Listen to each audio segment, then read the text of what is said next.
Hey guys, my name's Elise. Today we're going to be talking about a person who had daring faith for God. They had some daring faith because they knew the truth, which is that God is able to work through us and to do some absolutely crazy things for the good of the kingdom and for the good of the world. We're going to be singing a song about that, and the song comes from the book of Ephesians chapter 3 verse 20. So let's really pay attention to the words that we're singing today.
Did you pay attention to the words of that song?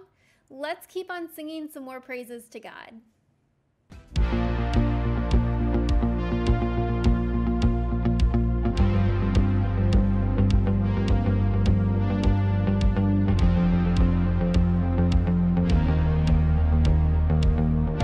This hope is a strong and trustworthy anchor for our souls, anchor for our souls. This hope is a strong and trustworthy anchor for our souls, anchor for our souls. Hebrews 6:19.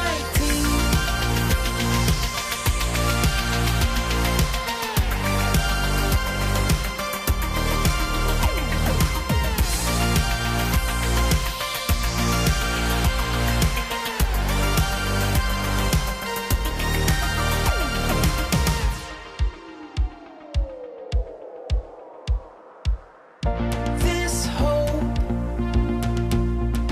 is a strong and trustworthy anchor for our souls, anchor for our souls. This hope is a strong and trustworthy anchor for our souls, anchor for our souls. Hebrews 6:19.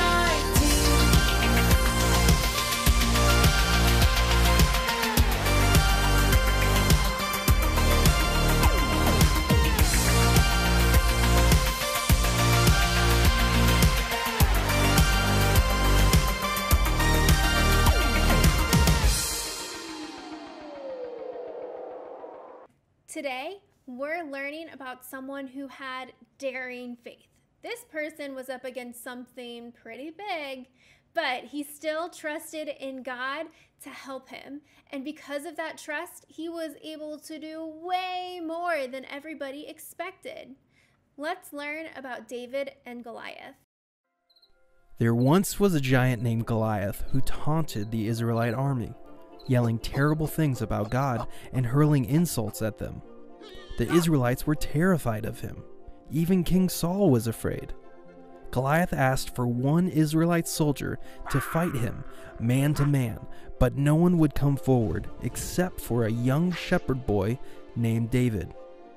David went to King Saul of the Israelites and said, "I will fight Goliath. I am not afraid." King Saul doubted David because he was only a boy, and he said, "Don't be ridiculous.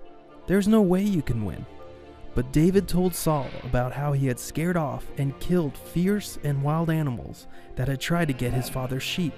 and how he used his shepherd's staff and his slingshot to protect the flock.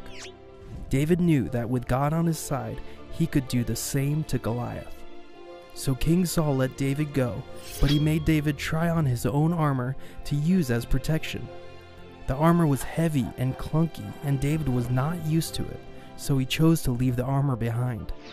He knew in his heart that he only needed God's protection, his slingshot, and 5 smooth stones to defeat the giant. Goliath laughed at David when he approached him, calling him bad names and taunting him too. But David was not afraid. He said to Goliath, "God will hand you over to me, and I will strike you down.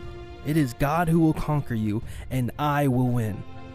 And so, David put 1 smooth stone into his slingshot, aimed right at Goliath, and fired.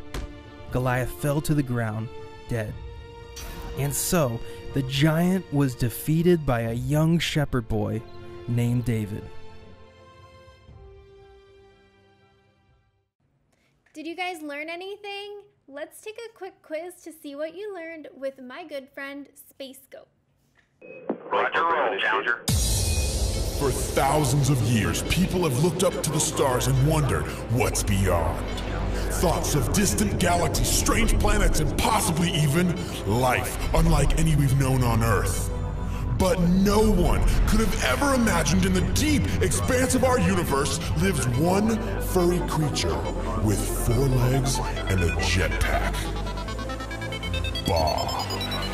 His name is Space Goat, and he's here to help you, and he's here to help us, here to help us answer life's toughest questions.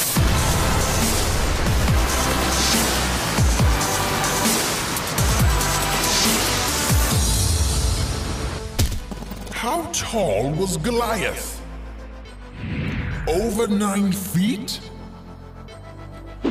1,000 inches? 3 feet?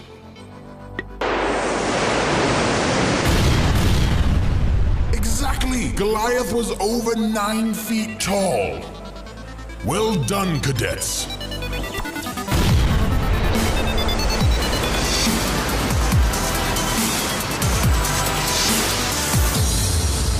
Goliath was part of what army? The hamster army? The Philistine army? The Syrian army?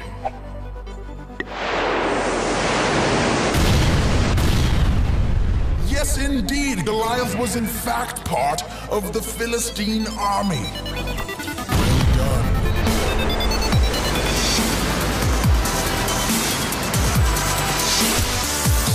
What gave David the confidence that he would win against Goliath?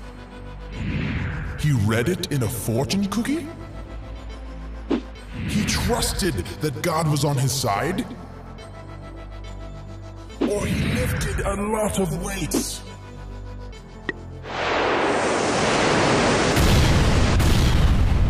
Perfect! David trusted that God was on his side. Until next time, stay spacey, cadets. Challenger, go with throttle up.